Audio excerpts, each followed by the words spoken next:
खानदेशची पातोड्यांची भाजी मला आपल्या सिनेमामध्ये कुठे दिसत नाही. वराडी चिकन मला कुठे दिसत नाही आपल्या सिनेमात. तर आपण एवढे का उदासीन आहोत सिनेमाबद्दल ना, मला वाटतं याला क्रिएटिव्ह लिमिटेशन्स पण असतात. कसं एखाद्या हिरोईनचं बबलीनेस दाखवायचं असेल तर एक पाणीपुरी नेहमी असं मला वाटतं कुठल्याही सिनेमात फर्स्ट हाफ मध्ये जर मुलगी पाणीपुरी खात असेल तर सेकंड हाफ मध्ये काहीतरी वाईट घडणार. तर मिस्टर इंडिया जातो घड्याळ अदृश्य मध्ये, त्यांना ते कंकड विंकड जे मिक्स करतात ते खाऊ आणि त्यांचं ते आवाडाचं ताट उचलून त्या गरीब लोकांसमोर ठेवून तिथं ती लॉंग शॉट मध्ये फ्रेम दाखवली. It was kind of amazing social in the movie मधून कसा दाखवला जाऊ शकतो. त्याच्याकडे गेल्यानंतर तो हरिदास पहिल्यांदा काय म्हणतो की आप बाहेर से आए हो, थक गए होंगे, जो कुछ भी है रुके सुके वो खा लीजिए. आणि ते मला फार इंटरेस्टिंग वाटलं होतं की हे आपलं कल्चर त्यातनं रिप्रेझेंट होत आहे. पेंटिंग आलू वांग्याची भाजी असायची, थोडं पाणी येते ते आटून काढली तरी. तर आता आपल्या लग्नातलं मेनू बघा, त्यात पंजाबी पदार्थ असतात, कॉन्टिनेंटल पदार्थ असतात, मराठी पदार्थ कुठली कोपऱ्यात असतात, चायनीज पदार्थ असतात, आईस्क्रीम असतात. तर हे सगळं हम आपके है कौन लग या मूवी नंतर सगळं झालेलं. सिनेमा ही अशी गोष्ट आहे की जी अशी आपल्या पंचेंद्रियांना आनंद देते. म्हणजे आता त्या डोळ्यांना सुखावणारे रंग असतात किंवा दृश्य असतात, मग कर्णमधुर संगीत असतं किंवा स्पर्शाची भाषा असते जनरल. पण चवीचं काय, तर असेही काही सिनेमे आहेत की जे आपल्या ही चवीची पण गरज पूर्ण करतात किंवा ते बघून आपल्याला भूक लागते वगैरे वगैरे. तर हे बेसिकली जे फूड कल्चर आहे सिनेमाबद्दल ते फार इंटरेस्टिंग आहे. म्हणजे आता सरसो का साग, मक्के दी रोटी आणि गाजर का हलवा, बिर्याणी वगैरे असे जे काही स्पेसिफिक पदार्थ आहेत त्यांना फार ग्लॅमर मिळवून दिलं आहे या सिनेमानी. पण मग असं प्रश्न पडतात की मग आपल्या वरण भाताला का नाही असं ग्लॅमर मिळालं कधी, किंवा आपल्या काहीतरी झुणका भाकर त्याला का नाही ग्लॅमर मिळालं. आपण जरा ह्याच्यावरती आज काथ्याकूट करणार आहोत की आपल्या या सिनेमाच्या कलेमध्ये या फूड कल्चरला काय स्थान, काय कुठले सिनेमे तुला आठवतात लगेच की जे बघून तुला सपाटून भूक लागली किंवा असं खूप खावंसं वाटलं काहीतरी. 2 सिनेमे मला फार लगेच आठवतात. चिनिकम नावाचा सिनेमा आहे आर बालकीचा, तब्बू अमिताभ बच्चन. तर अमिताभ शेफ असतो आणि तब्बू हॉटेलमध्ये येते आणि यखनी पुलावची ऑर्डर देते आणि त्यांची टीम बनवते, तिला देते यखनी पुलाव, तिला तो मुळीच आवडत नाही. मग त्यातून तिचं अमिताभचं कन्फ्रंटेशन होतं आणि ती अमिताभला यखनी पुलाव खाऊ घालते. तर मला तो पण यखनी पुलाव प्रकार माहीत नव्हता मला. तर मी आला आठवते की मी त्या दिल्लीत बघितला सिनेमा, मी तडक हॉटेलमध्ये शिरलो आणि यखनी पुलाव मागून खाल्ला आणि तो मला नाही आवडला फारसा यखनी पुलाव. अच्छा. आणि दुसरी म्हणजे ना आयर्न मॅनच्या पहिल्या भागात ना टोनी जेव्हा वापस येतो अफगाणिस्तानमधून त्या गोव्यामधून, त्याला विचारतात की म्हणजे तुला काय हवं असत, तो तुम्हाला चीज बर्गर पाहिजे पहिल्यांदा. तो म्हणतो पहिले मला चीज बर्गर आणून दिला आणि त्याला चीज बर्गर आणून देतात टोनीला आणि तो खातो आणि ते बघून मला वाटलं की अरे आपण चीज बर्गर खायला पाहिजे. आणि मी डायरेक्ट बर्गर किंग मध्ये गेलो चीज बर्गर मागून खाल्ला आणि तो मला खूप आवडला आणि मी अजून एक चीज बर्गर खातो. तर सिनेमातले म्हणजे वेगळ्या फूड कल्चरशी किंवा वेगळ्या संस्कृतीचा संबंध येतो ना, ते व्हिज्युअली जेव्हा तुमच्या डोळ्यासमोर येते खूप टेम्पटिंग असतं आणि तुम्हाला ते पदार्थ तुम्हाला टेस्ट करा असं वाटतं. हे फार काहीतरी मस्त फॅसिनेटिंग गोष्ट आहे असं वाटतं मला. अंगामली डायरीज मधले जे शॉर्ट्स आहेत फूडचे, ते बघून त्यातला एक जो असं भाताच म्हणजे रोल करून त्याच्यामध्ये भात असं काहीतरी एक डिश आहे, आता त्याला बरेच दिवस झाले ते बघून, पण ते मला खरंच खावंसं वाटलं होतं की हे काय. आता आय डोंट नो ते त्याचं कंटेंट पण मला खरं माहिती नाहीये, पण ते मला ट्राय करावं असं वाटलं होतं खरं. आणि दुसरा मला माझ्या आठवणीतलं म्हणजे ब्रेकिंग बॅड मध्ये जे ते हे असतं हॉटेलची त्याची चेन लॉस पोलस हार्मॅनोस, तर त्यातलं समहाऊ ते ते आपण खायला पाहिजे असं, सॉरी ते मला ते खायला पाहिजे असं मला फार वाटलं. कौतुक करतात लोक कारण त्याचं फार कौतुक करतात की ते अरे तसं ते चिकन छान आहे वगैरे. आता ठीक आहे मी चिकन खात नाही, पण मला त्यातलं काय फ्रेंच फ्राईज आणि इतर काही पदार्थ असतील व्हेजिटेरियन तर ते मला खायला आवडले असते. त्यामुळे ती एक माझी आठवण आहे. बाकी असं खूप हे नाही येत, पण हे 2 मला अंगामली डायरीज आणि ब्रेकिंग बॅड 2 मला आठवतात. मला असे 3 सिनेमे आठवतात. एक म्हणजे लवशव ते चिकन खुराना. हा सिनेमा बघून मला वेड्यासारखी भूक लागली, कारण तो असं मला वाटतं खूप रेअर सिनेमा आहे आपल्या हिंदीतला की जो पूर्णपणे एका सेंट्रल एक आहे एका फूड अराउंड. तर ते एक मला लगेच जाऊन चिकन खाल्लं होतं मी आणि मित्रांनी, मला आठवतं की तो सिनेमा बघितल्यानंतर. दुसरा छोटीसी बात सिनेमामध्ये ते चिकन आला फूजचं एक त्यांनी दिली अशी एक डिश, ती असं मला कळलं की त्याची नाईटची डिश काय त्यांनी तयार केली. आणि किंवा एक ते असं खूप 70sच्या मुंबईतल्या एका ऑथेंटिक चायनीज रेस्टॉरंटमध्ये चायनीज खातात ते बघून झालं. आणि लहानपणी मला होम अलोन 2 सिनेमा जो आहे त्यात तो प्लाझा हॉटेल का काहीतरी तिथे असतो आणि त्याचं तो फ्रीज उघडतो आणि त्याचं सगळं भरलेलं असतं, असं आईस्क्रीम केक आणि वेगवेगळ्या गोष्टी असतात त्याच्यात. तेव्हा ते बघून मला भयंकर ते असं खावंसं वाटलं होतं. आणि रिसेंटली पीफला मी एक फिल्म बघितली, फ्रेंच फिल्म होती, त्याचं नाव इंग्लिशमधलं काहीतरी टेस्ट ऑफ लाईफ का असं काहीतरी आहे. तर ती फिल्म आहे एक शेफ, म्हणजे एक 90s 1880 साल वगैरे मधले ते घेतले, आणि ते असं रॉयल शेफ असतो तो आणि त्याची असिस्टंट. तर ह्या सिनेमा हा पूर्णपणे एका रॉयल डिनरचं प्रिपरेशन एवढंच आहे. तर त्याचा ओपनिंग सीन किती मोठा असेल तुला काय वाटतं, की एखाद्या ते 1.5 तासाची फिल्म आहे, 1.5-1.25 तासाची, तर 38 मिनिटाच्या त्याचा ओपनिंग शॉट आहे आणि तो फक्त ते प्रिपरेशन वरती आहे आणि त्यात काही कोणी बोलत नाही, फक्त की इन्स्ट्रक्शन आहेत, जरा हे दे, पॅन दे, ते दे वगैरे. आणि पण ते एंगेजिंग होत 38 मिनिटं तुम्ही एंगेज होता त्याच्यामध्ये. एंगेज होतो म्हणजे तुम्हाला इतकी भूक लागते भूक लागते. ते एक तर अत्यंत असे रॉयल पदार्थ असतात आणि अतिशय नटवलेले आणि असे सगळे, आणि त्यातले बरेचसे पदार्थ आपण कधी खाल्लेले पण नसतात. तर ते आणि एकदम फ्रेश, म्हणजे ते असं कालच शिकार करून आलंय आणि ते मांस मिळालं वगैरे अशा लेवलचं ते सगळं असतं. तर ते बघून मला एक जबरदस्त भूक लागली त्या ह्याच्यानंतर. तर तो एक मला खूप आवडता आहे. पण तुला म्हणजे आपल्या सिनेमांमध्ये तुला असं कुठले सिनेमा आहे की ज्यात अन्नाला एक विशेष महत्वाचं स्थान आहे, किंवा जनरल काय असतं अन्नाचं स्थान आपल्या सिनेमांमध्ये? म्हणजे ना, सिनेमाचं स्थान फक्त अन्न इतपतच ते नसावं. म्हणजे आता द ग्रेट इंडियन किचन सारखा सिनेमा आहे, त्या सिनेमात पण तुम्हाला अन्न दिसतं, कधी कधी तुम्हाला केळस पण येते की ते दाखवले किचन मध्ये जो.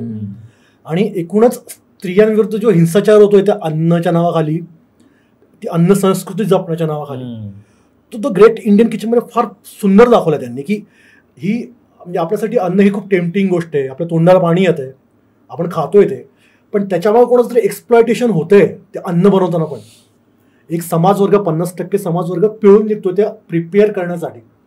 तर तो मला एक सिनेमा फार पटकन जाणवतो. त्याचा हिंदी रिमेक पण झालाय मिसेस नावाने. हो, हिंदीमध्ये. आणि ना त्या सिनेमाचं कॅरेक्टर उभं करण्यासाठी जेव्हा अन्नाचा उपयोग होतो ना, ते मला फार फॅसिनेटिंग वाटतं. सरकार सिनेमामध्ये ना डायनिंग टेबलवर सीन आहे सुरुवातीला, अमिताभ जेवत बसलाय, के मेनन आणि अभिषेक बसलाय, आणि त्यांची बायको वाढते जेवण. म्हणजे अगेन ती पुरुष प्रधान सिस्टम आहे की सगळे जेवत बसलेत आणि घरातल्या बायका त्यांना अन्न वाढतात. इट्स ओके, तर ठीक आहे, म्हणजे आपल्याकडे झालंच आहे ते.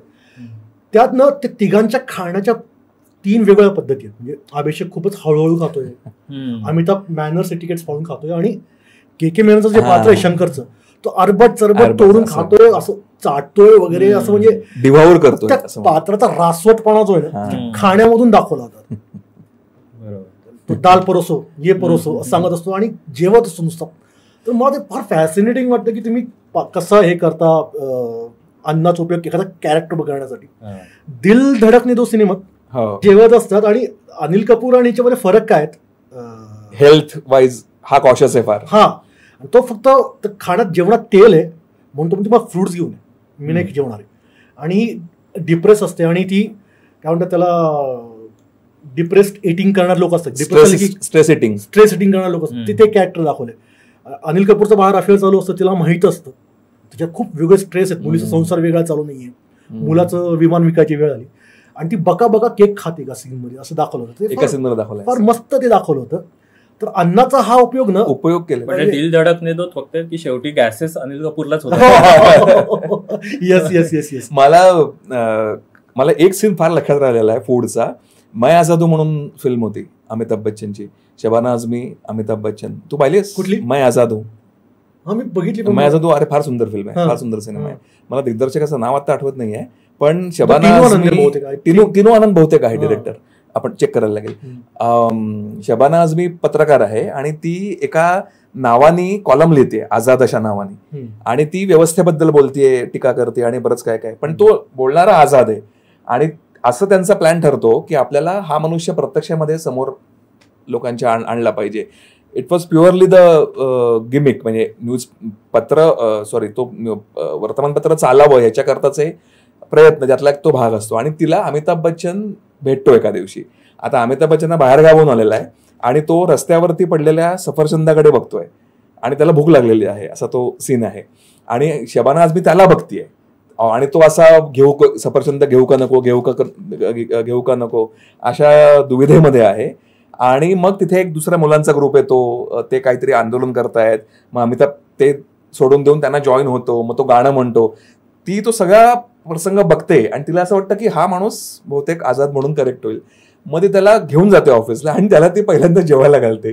तेव्हा अमिताभ ज्या पद्धतीने खातो ना ते फार बघण्यासारखं आहे. कारण ती सांगतेय की हे बघा आता असं असं आहे, माझा कॉलम चालू आहे, आझाद नावाचं त्याच्यात नाव आहे, तर मी असं इमॅजिन केलंय की तूच ते छापलेलं आहेस. तर अमिताभ एकदम अच्छा तो छाप दे आपने, हा ठीक आहे ठीक आहे. म्हणजे त्याला काही घेणं देणं नसतं, ती काय बोलतीये, आपण कशामध्ये आता पडणार आहोत इथून पुढे. तो आपला खातो, तो सीन खरंच फार मस्त गेलाय. आणि अमिताभ त्याने ते खूप छान केलं. अमिताभनी सत्या पे सत्ता मध्ये पण असं सीन आहे की ते सुरुवातीला कसं अटॅक करून ते खातात आणि मग ते जाहील म्हणून ते त्यांना हे करते. राईट. मिस्टर इंडिया मध्ये फार सुंदर सिने बरं की अनिल कपूरनं ती अनाथ मुलं सांभाळलेली असतात आणि मोग अँबोने आणि त्यांच्या विलननी त्यांची सगळी रसद तोडलेली असते. म्हणजे त्यांना उधारीवर अन्न मिळत नसतं आणि श्रीदेवी त्यांच्या घरात पेइंग गेस्ट राहायला आली असते. ओके. तर त्यांचं श्रीदेवीचं मूळ जमत नसतं. त्याला मुलांची श्रीदेवीचा 36चा आकडा असतो, कारण ते क्रिकेट फुटबॉल खेळत असतात आणि तिला त्याचा त्रास होत असतो. तर यांची सगळी रसद बंद झाली, ती मुलं उपाशी आहेत आणि ती श्रीदेवी बघते त्यांची शत्रू, आणि तिच्यात ते मदरली इन्स्टिंक्ट जागे होतात. ती बाहेर जाऊन समोसे, पेस्ट्री अशा सगळे पदार्थ घेऊन येते त्यांच्याकडे आणि त्याला सांगायला लागते किती सुंदर टेस्ट लागते समोसा आहे, पेस्ट्री कोण खाणार. तर ते मुलं इतके मानी असतात ना, ते म्हणतात ते अनिल कपूरकडे बघतात. ते पोरं 2 दिवसाची भुकेली असतात पण ते तरी स्वतः जाऊन खात नाही, ते अनिल कपूरकडे बघतात. अनिल कपूरने इशारा केला की जाऊन उठून एक जण खायला लागतो. ते नाही, ती मुलगी पहिले उचलते, सगळ्यांना वाटते ते आणि मग स्वतः खाते. मिस्टर इंडियामध्ये दुसरा अजून एक फार मस्त सीन आहे थोडा तो, म्हणजे मिस्टर इंडियामध्ये अनेक इझम्स कसे मांडलेत तुम्ही सांगतो. हॉटेलमध्ये सगळे व्हिलर्स जेवत बसलेत, दागा आणि अजित वाच्चानी, तेजा, आणि त्यांच्या असं समोर भरगतचं जेवणाचं ताट ठेवलं एक, आणि बाहेर गरीब फॅमिली बसली, ते भीक मागतात, जेवायला मागतात, त्यांना हडतुड केलं. तर मिस्टर इंडिया जातो घड्याळ अदृश्य मध्ये, त्यांना ते कंकड विंकड जे मिक्स करतात ते खाऊ घालतो आणि त्यांचं ते अवाढव्य ताट उचलून त्या गरीब लोकांसमोर ठेवतो. तिथं ती लॉंग शॉट मध्ये फ्रेम दाखवली होती. It was kind of amazing socialism movie मधून कसा दाखवला जाऊ शकतो. मला वाटतं अजून काही बरेच सिनेमे आहेत की जिथे असं अन्न एक स्पेसिफिक रोल प्ले करतं. मला वाटतं की अन्न हे आपल्याकडे कसं it is a gesture of care किंवा लव्ह, म्हणजे आई मुलावर किती प्रेम करते किंवा काय, मोस्टली हे नेहमी बायकाच करतात, पुरुषांसाठी करत आलेत, आणि कुठल्याही बाईचं पुरुषावर किती प्रेम आहे हे दाखवण्याचे एक अन्न म्हणून एक वापर केलेला असतो. दुसरं मला एक सिग्निफिकंट हे वाटतं की लंच बॉक्स सिनेमा, की ज्याच्यामध्ये खूप म्हणजे ते भुकेवरती, म्हणजे त्या इरफान खानची जी काही भूक आहे की त्याला एक भूक नुसती अन्नाची नाही, ते क्रेव्हिंग फॉर फॅमिली फूड किंवा असं जे आहे ते होम फूड असं फार भारी दाखवलंय. आणि त्यात एक सीन आहे की तो असं बघत असतो एकटाच त्या घराच्या बाहेर एका खिडकीतून आत, आणि तिथे एक फॅमिली जेवायला बसलेली असते आणि हा एकटाच जेवत असतो, हा कुठला तरी बाहेरचा तो डबा लावलेला असतो. तर तो एक असं अन्न म्हणजे एकत्र जेवणं वर्सेस एकटं जेवणं यातला फरक त्यात खूप छान दाखवला. तो लोनलीनेस की अन्नाशी कसा रिलेटेड आहे लोनलीनेस. आणि मग नंतर पुढचा सिनेमा तो सगळा म्हणजे फूड वरतीच आहे की त्यांचं त्यात की ती जी ऍक्ट्रेस आहे तिचं नाव काय असतं, इला असतं, निम्रत कौर, तर तिच्या नवऱ्याला कसं त्याला कळत पण नाही की डबा बदललाय आपला, आणि वैराज हा इतकी तीव्रतेने वाट बघत असतो की आज काय, मग त्याला छोटे छोटे चवीतले फरक कळत असतात की हा आजचा वेगळा आहे, किंवा तो वासावरनच खूप उत्तेजित होत असतो त्या ह्याच्या. तर असं भूक कशी वेगवेगळी असू शकते प्रत्येकाची, ते मला वाटतं खूप मस्त दाखवले. एक तू आता म्हणालास ते मला एकदम पटकन आठवलं म्हणून शेअर करतो. ही मराठीमध्ये मीडियम स्पायसी म्हणून एक सिनेमा फूड वरचा एक येऊन गेलाय, तो मी बघितलेला नाही, पण त्याच्यात शेफचे कॅरेक्टर शेफ ललित प्रभाकरनं त्याच्यात, मात्र तो सिनेमा बघितला नाही. मला एक लक्षात एक राहिलं फक्त की मी पहिला एक त्याचा तुकडा बघितला, त्याच्यात तो घरातनं बाहेर पडतो आणि ना आई नीना कुलकर्णीने रोल केलाय, तो ती ब्रेकफास्ट करून ती देते आणि तो आता एक पार्ट ऑफ हे म्हणून आपण तू जसं मगाशी म्हणालास तसं ते ऍक्सेप्टेड आहे की घरातली बाई ते करते. तर तो असं तुम्हाला दिसतं की तो बाहेर पडायच्या आधी तो आवर्जून सांगतो की आई उपमा का पोहे फार सुंदर झाले होते. तर मला ते फार इंटरेस्टिंग वाटलं की तशी नोट घेतलं जाणं, आणि हे असं बोललं जात नाही. आता मी स्वतः फॉर एक्झाम्पल बोलतो कदाचित, किंवा तुम्ही बोलत असाल आईला आपल्या किंवा बायकोला व्हॉटेवर, पण सिनेमात त्यांनी तर हे केलं, हे मला फार नोट घ्यावी असं वाटलं होतं. हिंदी सिनेमा मला वाटतं मी कॅरेक्टर उभं करायला कसं फूड हे करतात, तर मला असं वाटतं नेहमी एक असं एखाद्या हिरोईनचं बबलीनेस दाखवायचं असेल तर एक पाणीपुरी नेहमी असं मला वाटतं कुठल्याही सिनेमात फर्स्ट हाफ मध्ये जर मुलगी पाणीपुरी खात असेल तर सेकंड हाफ मध्ये काहीतरी वाईट घडणार आणि ती दुःखी होणार आहे, असं मला एक नेहमी वाटतं. अजून प्रॉमिनंट सिनेमा वाटतो मला पीके. ओके, तर पीके मध्ये मला खूप भारी काय वाटलं की एक एलियन आहे, ओके, आणि त्याला भारतीय संस्कृतीची ओळख करून द्यायची. तर कशाने, कुठलं तुम्ही काय खायला द्याल, तर ते पहिल्यांदा पान खाताना दाखवलं. तो पान की जो म्हणजे ज्याचं सिम्बॉलिझम आहे की तो भारतीय संस्कृतीला रिप्रेझेंट करणारी एकमेव जगातली गोष्ट असेल कदाचित ती, की ते तो खातो. आणि त्यात अजून एक फूड बद्दल असं दाखवलंय की धर्म आणि फूड यांचं नातं कसं आहे, की तो चर्चमध्ये तो नारळ फोडायला जातो, किंवा तो मशिदीमध्ये वाईन हे करतो, चर्चमध्ये वाईन सगळे करते येत आहेत, मग तो तिथे मशिदीमध्ये जातो. तर हे जे धर्म आणि फूडचं जे गल्लत आहे, किंवा बजरंग भाईजानमध्ये तिला ते चिकन हवं असतं तर तिला कळत नसतं ते कसं सांगायचं ते, कारण ती सगळी व्हेज फॅमिली असते. तर हे असं खूप इंटरेस्टिंग फूडचं हे वाटतं. अजून एक मला आठवतं सीन प्रभावी करण्यासाठी कसं फूडचा वापर केला गेला, तर हम दिल दे चुके सनम मध्ये एक सीन आहे की तो खूप मिरच्या खातो आणि मग त्याला आग होते वगैरे, आणि मग ती घेऊन येते, मध घेऊन येते, तर तो ते असं ते मध झिडकारत असतो. तर हे म्हणजे खूप राग आलेला असताना मिरच्या खातोय आणि काहीतरी प्रेम किंवा काळजी घेण्याच्या दृष्टीने मध देते ती. तर असं एक मला वाटतं खूप मस्त सिम्बॉलिझम मला वाटतं हिंदी सिनेमांमध्ये किंवा आपल्या भारतीय सिनेमांमध्ये फूडला सिम्बॉल म्हणून खूप जास्त वापरलंय रादर दॅन सेंट्रल थीम. हो, सिम्बॉल म्हणून, म्हणजे सिम्बॉल म्हणालच म्हणून मला आठवलं ते स्वदेशमध्ये जो टर्निंग पॉइंट आहे सिनेमाचा, की त्यातला तो सीन खरोखरच फार प्रभावी चित्रित केलेला आहे. पाणी विकणारा मुलगा आणि शाहरुख खान गाडीत बसलेला आहे आणि तो ते पहिल्यांदा बाहेरचं पाणी पितो, असा तो सीन आहे. आय थिंक तो सीन त्याच्या परतीच्या प्रवासातला एका सुरुवातीच्या मला आठवत परतीच्या, पण तो जेव्हा त्या हरिदासकडे जातो, तो जो ज्याच्याकडनं त्याला देणं लागतो, हरिदास कावेरी अम्माचं, त्याच्याकडे गेल्यानंतर तो हरिदास पहिल्यांदा काय म्हणतो की आप बाहेर से आए हो, थक गए होंगे, जो कुछ भी है रुकी सुकी वो खा लीजिए. आणि दोघंही खाली बसून ते भाकरी आणि थोडंसं हे करतात. तर ते मला फार इंटरेस्टिंग वाटलं होतं की हे आपलं कल्चर त्यातनं रिप्रेझेंट होत आहे, की जे काही घरात आहे ते तू खायला पाहिजेस, पण कारण तू बाहेर आला. So I think that talks a lot symbol या अर्थी मला असं वाटलं.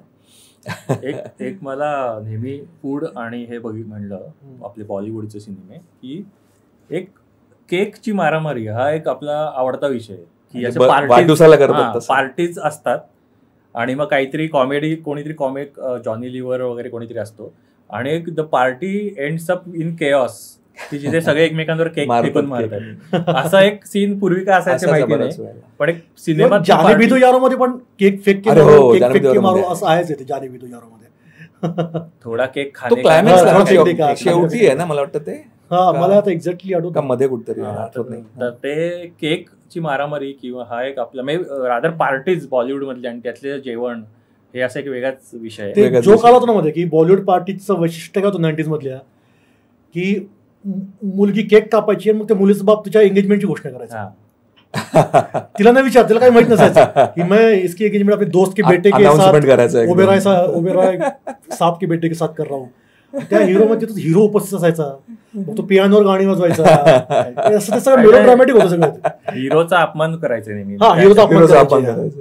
बरोबर. पण आता हे आपण बोलतोय, पण ज्या हॉलिवूडमध्ये ज्या फूड फिल्म्स होतात की ऍक्च्युअली फूड वरती सेंट्रल थीम घेऊन, तशा आपल्या हिंदीमध्ये किंवा इंडियन सिनेमामध्ये का एवढ्या होत नाही, काय वाटतं? मला वाटतं ना की भारतासारख्या देशामध्ये ना 18व्या शतकापासून साधारणतः अन्न ही काइंड ऑफ लक्झरी होती बऱ्याच लोकांसाठी. लोकांना 2 वेळ जेवायला नाही मिळायचं, 1 वेळ सुद्धा जेवायला मिळायची भ्रांत मारामार होती.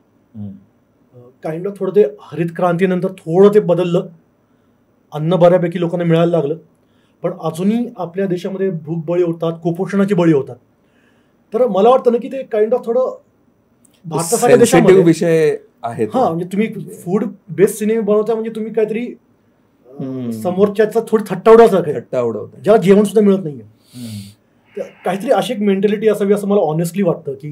पण आय थिंक ते स्वाभाविक पण आहे असंही मला वाटतं. म्हणजे ते कदाचित एक चांगलं रिफ्लेक्शन पण आहे की त्या विषयाला आपण मे बी टच करू नये. कारण शेफ या व्यवसायावरती केंद्रित, फूड म्हणजे अन्न हा विषय म्हटला तर शेफ हा त्यातला एक इमिजिएट कॅरेक्टर आहे. तसं चिनिकम मध्ये आहे, तर तसे काही उदाहरणं आहेत, पण बाय अँड लार्ज तशी उदाहरणं दिसत नाही. आणि तेच कारण असावं असं मला वाटतं. मला एक वाटतं की आपल्या पेट्रियार्कल सोसायटीने ठरवलंय की अन्न हा स्त्रियांचा विषय, त्यामुळे तो कमी महत्वाचा विषय असं एक असू शकतं का, असं मला एक वन ऑफ द स्पेक्युलेशन. नाही, मला वाटतं ना तो तुम्ही काय करू शकता फूड दाखवून, हे पण एक त्याच्याबद्दल कितपत लोकांना इंटरेस्ट आहे हा पण एक मुद्दा आहे. आपल्याकडे फूड नेहमी पासिंग गोष्ट म्हणून येऊन जातं सिनेमात, ती स्टोरी नाही त्याच्यावर ते येऊन जातं. जशी हॉलिवूडमध्ये स्टोरी झाली, शेफ मूवी आहे, शेफ आहे, त्याचा रिमेक बनला होता, तो पण उत्तम होता. सैफ अली खान त्याच्यात रोल केला, उत्तम होता सिनेमा तो पण, तो कॉपी होता त्याच्या सिनेमाची. हॉलिवूडचा मला तरी म्हणजे ज्याच्याबद्दल खूपच बोलायला आवडेल मला तो म्हणजे रातातोई. हा सिनेमा इतका अप्रतिम आहे. पॅरिसमध्ये घडणारी कथा, एक उंदीर त्या कथेच्या केंद्रस्थानी आहे आणि त्याचं फूड बद्दलची त्याची पॅशन आणि तो कसं ती पॅशन परस्यू करतो आणि त्यातनं काय काय धमाल उडते. अप्रतिम सिनेमा आहे. म्हणजे रातातोई हा सिनेमा जरूर बघावा. आणि त्याच्यात म्हणजे फूड हा सेंट्रल मुद्दा आहे.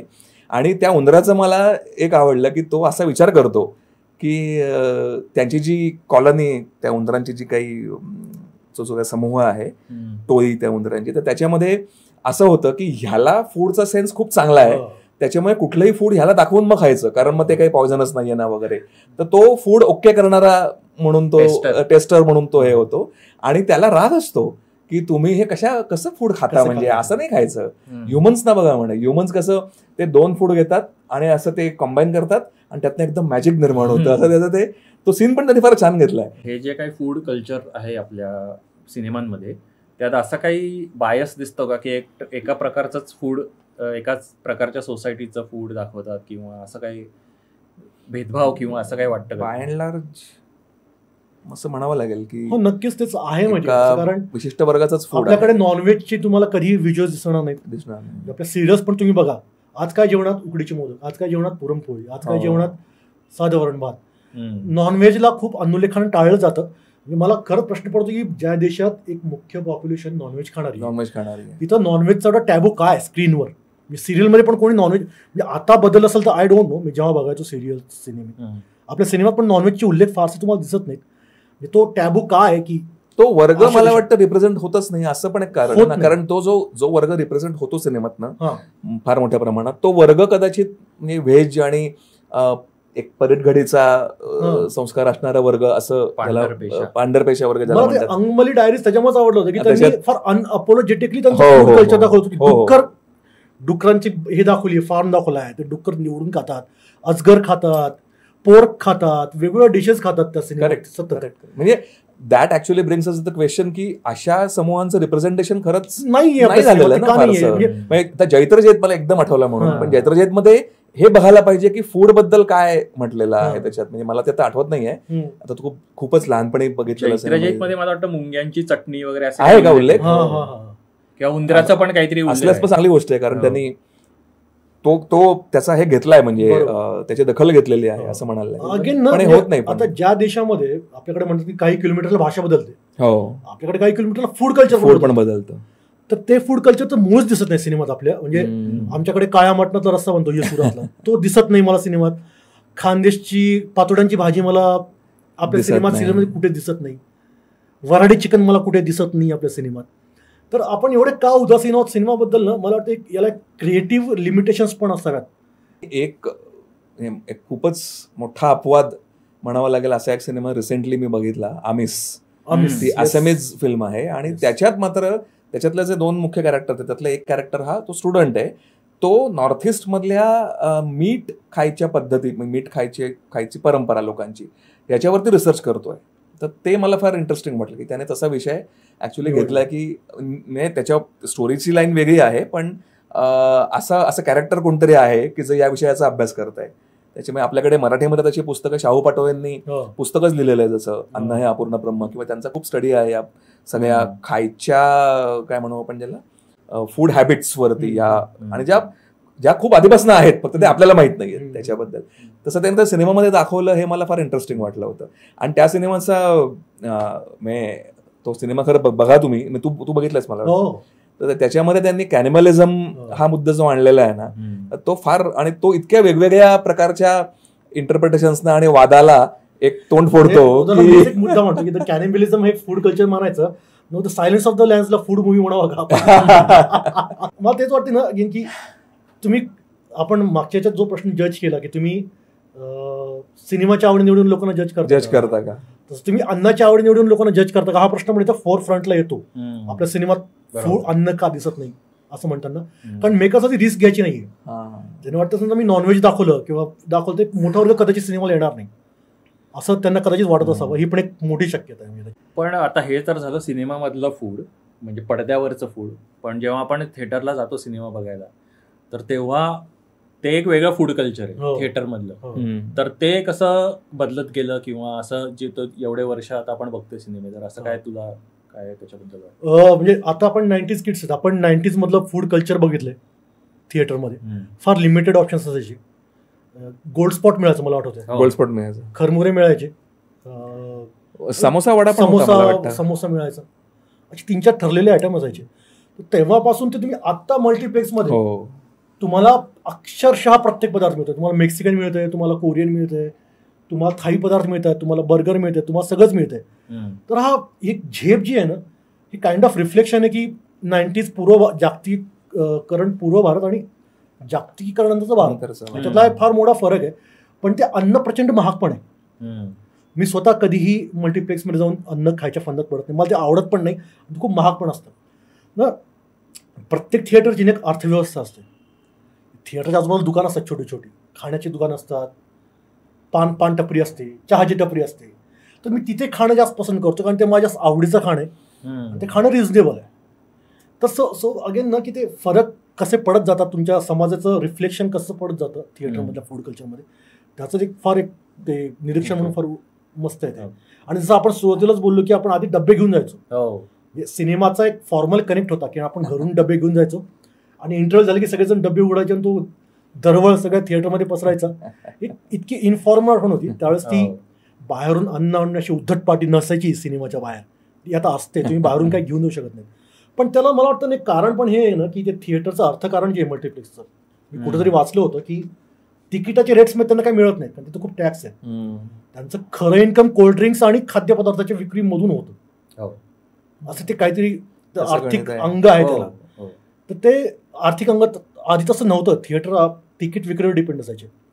थिएटर पण कसे बदलत गेले, त्यांची आर्थिक बाजू कशी बदलत गेली, याचं पण एक फार महत्वाचं कारण. हे पॉपकॉर्न्स कल्चर जे आहे की आता 7-8 फ्लेवरचे पॉपकॉर्न्स असतात आणि ते प्रचंड महाग असतात. तर ते पॉपकॉर्न असं काही कम्पेन्सेट करतात का की सिनेमातनं जो आनंद आता मिळू शकत नाहीये तो तुम्ही पॉपकॉर्न खाऊन फ्लेवर घ्या वगैरे असं वाटतं का? हे मला माहिती आहे, पण मला फक्त काही बिरादरी अशी नाही फक्त खायला थिएटरमध्ये येते. ते लोक आपल्या आजूबाजूला चुकून येऊन येतात. म्हणजे ते अगदी पॉपकॉर्न मागवतात, मग समोसे मागवतात, मग काय बरं त्यांना द्यायला माणूस येत असतो बाहेरून, ते सतत खाण्याचे आवाज करतात, रॅपर उघडण्याचे आवाज. सो मला इरिटेटिंग होतं आणि मला समहाऊ हे खूप स्ट्रॉंगली वाटतं बरं की हे I think I am not okay with this. म्हणजे हे, आणि तू जे म्हणलास ना की पॉपकॉर्नचे खूप हे, म्हणजे आता काय मल्टिप्लेक्स कल्चर ऍक्च्युली आपण सगळ्यांनी ऍक्सेप्ट केलं, म्हणजे आपल्या समोर काही पर्यायच नव्हता, आपण ते केलंच आहे. सिंगल स्क्रीन थिएटर्स आता सगळी जवळजवळ मला वाटतं बंद पडली असतील, तो एक वेगळा विषय आहे. पण मल्टिप्लेक्सच्या पाठोपाठ हे सगळं येणं मला थोडंसं ना हे माहित नाही, म्हणजे मला हे पोल्यूट झाल्यासारखं वाटतं मला अगदी. म्हणजे सिनेमाचा एक्सपिरियन्स म्हणजे जो मी त्यावेळेला सिंगल स्क्रीन मध्ये जाऊन जेव्हा मी हम बघितला किंवा मी त्याच्यानंतर जो सिकंदर बघितला, नंतर सत्या बघितला, नंतर मी काय अब तक 56 बघितला, आत्ता अगदी किल सारखा सिनेमा बघितला, किंवा जे काही मी बघितलं त्याच्यातलं मला वाटतं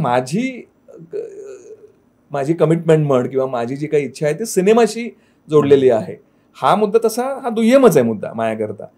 आणि आता त्याचं खूप जास्त ते असं ओव्हर पॉवर करतंय असं मला फार वाटतं ते. So I am not really happy with that. Status सिम्बॉलची लढाई पण झाली की थिएटरमधून काय मागवता.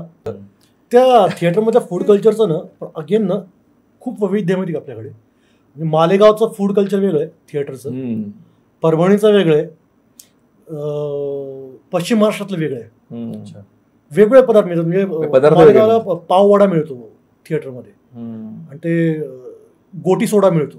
गोटी सोडा तर प्रत्येक भागात स्पेशलायझेशन पण झालं होतं तेव्हा. कोल्हापूरचा माझा मित्र सांगत होता ना, कोल्हापूरचा फार मस्त किस्सा आहे. माझा यशोधन जोशी नावाचा मित्र, त्याने मला किस्सा सांगितला होता. कोल्हापूरला एक थिएटर आहे, संगीता थिएटर.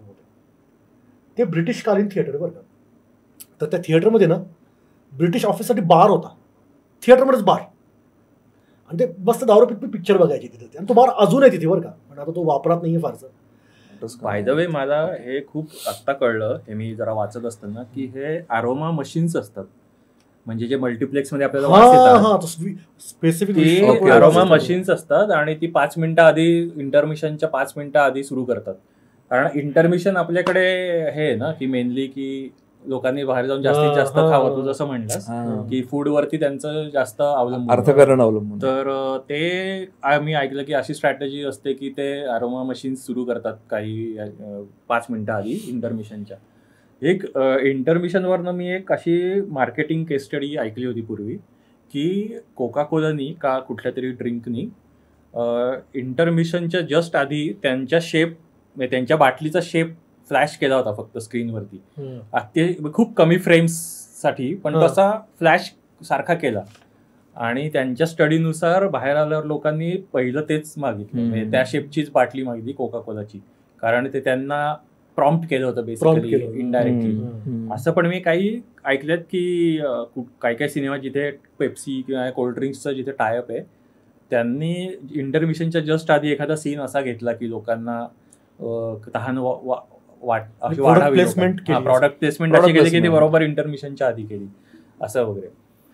हे जे सिनेमाचे ट्रेंड आहेत अन्नाबद्दलचे किंवा समाजाचे ट्रेंड, सिनेमामुळे काही परिणाम होतो का अन्नाच्या ट्रेंड्सवरती, असं वाटतं का तुला? की एकदमच होतो. म्हणजे मी तुला सांगतो, हम आपके है कौन सिनेमा आला आणि आपल्या लग्नातला मेनू बदलला. म्हणजे मध्ये एक लेख लिहिला होता की हम आपके है कौन सिनेमाने आपली लग्न कशी नेहमीसाठी बदलली आहेत. म्हणजे आपल्याकडे संगीत कल्चर आलं. म्हणजे आमच्याकडे आधी हळदीचा कार्यक्रम असायचा लग्नाच्या आधी, हळद लावली जायची. तो आता संगीताचा कार्यक्रम बनलाय. संगीत जो असतो कार्यक्रम असतो ती लग्नामध्ये जोडे चोरण्याची प्रथा आपल्याकडची कधीच नव्हती. ती आपल्या मराठी लग्नामध्ये जोडे चोरले जायचे नाहीत नवरदेवाचे. ती हम आपके कौन नंतर ती प्रथा आली. आणि लग्नातला मेनू कसा बदलला बघा. आपल्या लग्नात आधी म्हणजे मराठवाड्यातील लग्नात सांगतो, बुंदी असायची, मठ्ठा असायचा, पुरी भाजी, आणि तिने फार टेम्पटिंग आलू वांग्याची भाजी असायची. तोंडात पाणी येतं ते आठवण काढली तरी. ती फार टेम्पटिंग भाजी असायची आणि पत्राळीवर ते खाणं अन्न दिलं जायचं ते. तर आता आपल्या लग्नातलं मेनू बघा, त्यात पंजाबी पदार्थ असतात, कॉन्टिनेंटल पदार्थ असतात, मराठी पदार्थ कुठेतरी कोपऱ्यात असतात, चायनीज पदार्थ असतात, आईस्क्रीम असतं. तर हे सगळं हम आपके है कौन लगच्या या मूवी नंतर सगळं झालेलं आहे. तशा हार्मलेस गोष्टी आपण अडॉप्ट करत असतो माहिती का, आणि ते होत राहतात. त्यात फूड ट्रेंड ही त्यातली एक महत्वाची गोष्ट आहे मला असं वाटतं. सिनेमा जास्त प्रभाव पाडतात का सिरियल्स जास्त प्रभाव पाडतात तुमच्या अन्न संस्कृतीवरती? सिरियलचा भाग महत्वाचा, डेली बेसिस वरती सिरियलचा हातात तू वाटतं ते रोजचं बघितलं जातं आणि ते जेवणाच्या वेळेला बघतात सिनेमा. तो संभाजी महाराजांवरती एक सिरीज येऊन गेली, मला वाटतं अमोल कोल्हेने जे रोल केला होता संभाजी महाराजांचा, तर ती मी सिरीज पूर्ण बघितली नाही, पण त्यातला एक प्रसंग माझ्या लक्षात राहिला. असा तो जाता येता समोर आला म्हणून तो लक्षात राहिला की संभाजी महाराज येणार आहेत मोहिमेवर नका कुठून तरी, आणि जेवणाची चर्चा झाली आहे काय करायचं. त्याच्यामध्ये ते स्त्री पात्र जे आहेत ती चर्चा करताना असं म्हणतात की संभाजी महाराजांना उकडीचे मोदक आवडतात म्हणून आपण उकडीचे मोदक करूयात वगैरे. तर तेव्हा मला असा प्रश्न पडला होता की संभाजी महाराजांना खरोखरच उकडीचे मोदक आवडत होते का? आवडत असतील कदाचित, मलाही त्याचं म्हणजे माझं वाचन नाहीये, पण तिथे पण असं होतं ना की नॉनव्हेज बहुतेक ते खात असणार नक्की, पण नॉनव्हेज आवडतं आणि नॉनव्हेज करावं असं होत नाही चित्रण कधीच होत. मुद्दा तोच की आता शिवाजी महाराजांवर सिनेमाची एवढी मोठी लाट आली. हो, मी सगळे नाही सिनेमे बघितले, पण त्यातल्या कुठल्याच सिनेमाला दाखवणे वाटलं की शिवाजी महाराज काय खायची, जिजाबाई काय खायच्या. त्याच्यामध्ये असं कुठले सीन्स नाहीयेत, फूड ह्याचे सीन नाहीयेत जेवणाचे. ऐतिहासिक दस्तावेज जर तुम्हाला दाखवायचं तर अन्न इतका महत्वाचा घटक आहे, ते दाखवलं जात नाही. का दाखवलं जात नाही? का त्याची आपल्याकडे नोंद, आपण त्याचं दस्तावेजीकरण झालंच नाही.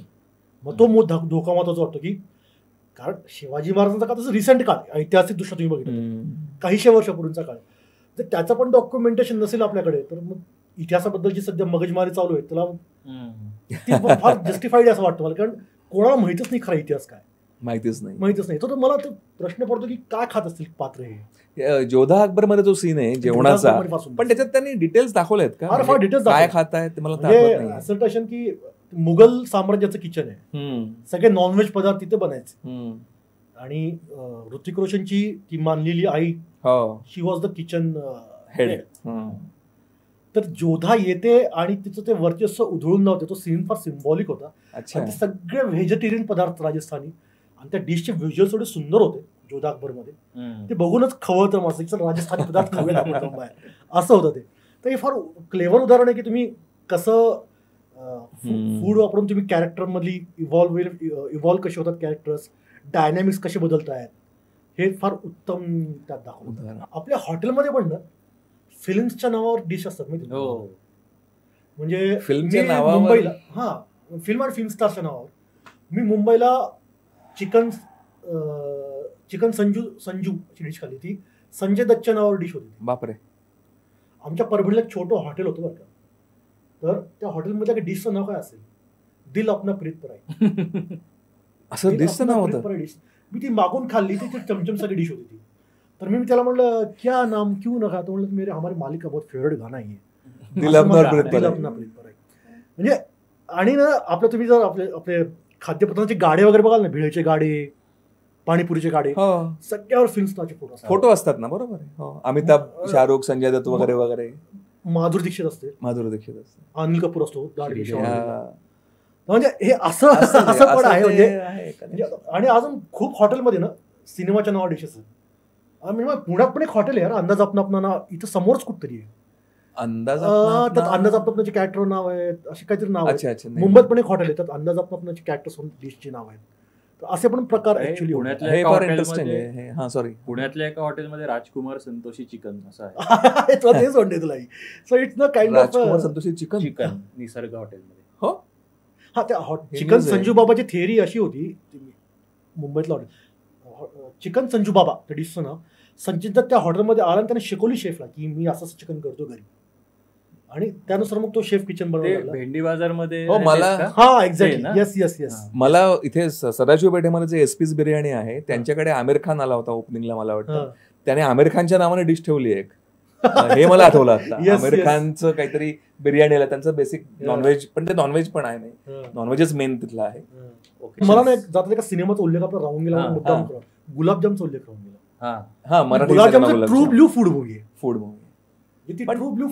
मराठीत झालेली एकमेव मे बी. तो त्याच्यामध्ये स्टोरी जी आहे पण ती त्या दोघांचं हे आहे ना, म्हणजे दोन कॅरेक्टर आहेत आणि त्या दोघांचं कॉन्फ्लिक्ट आणि तो त्या दोघांचा कॅरेक्टर, दोघांची स्ट्रगल, पण दोघांचा फूड हा कॉमन फूड भाग आहे. ते अन्नातून उलगडत जातं फार सुंदर ते. ते इतकं आवडलं होतं ते की तो सिनेमा टोटली फूड सेंटर्ड असं म्हणता येईल का. म्हणजे त्यात मी सीन मला आवडतो की सोनाली कुलकर्णी चिडते आणि त्याला शिव्या घालते की तुझ्या घरातल्या पोळ्या करपून जाऊ, तुझ्या घरातली भाजी जळून जाऊ, अशा ते शिव्या घालते सात्विक संतावाने. तर म्हणजे इतकं ते त्यात फूड महत्वाचं फॅक्ट, एक्सप्रेशन करताना पण कॅरेक्टर्सचं. तर मला ते फार आवडलं होतं. गुलाबजामचा उल्लेख केल्याशिवाय ते, पण गुलाबजाम नंतर पण वाद असा झाला की मग तुम्ही सगळे ते एकाच जातीचे पदार्थ का. पण मला अगेन ते वाटतं की ते प्रत्येक कॅरेक्टरचा आपला एक भावताल असतो, तो त्याचे पदार्थ मांडत असतो.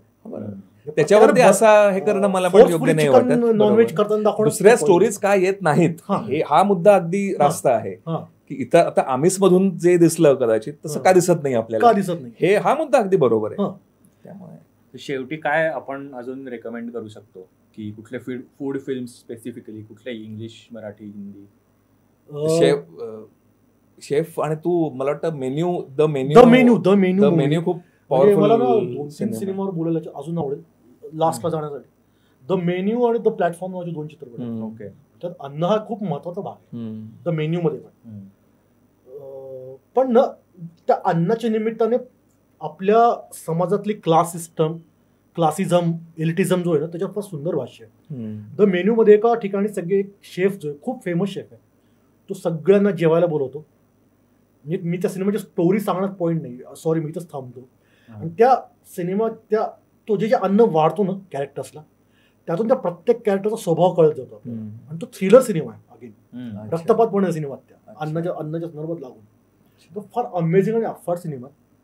आणि द प्लॅटफॉर्म, त्याची थीमच अशी की एक अन्नानं भरलेलं टेबल वरून खाली सोडतायत आणि प्रत्येक फ्लोअरचे लोक आपल्या पाहिजे तसं ओव्हरबाडून घेत आहेत. आणि सगळ्यात खालच्या फ्लोअरला येईपर्यंत ना तिथं काहीच राहत नाही. म्हणजे समजा तंदुरी चिकन ठेवलंय, तंदुरी चिकन सगळं ओव्हरबाडून घेतात, खाली पण फक्त हाडाचा सांगणं राहिलाय. सगळ्यात खालच्या स्तरात लोकांना तोडून तोडून खावं लागतं. इट्स काइंड ऑफ ते इतकं सुंदर भाष्य आहे क्लास सिस्टमवरची आपल्या.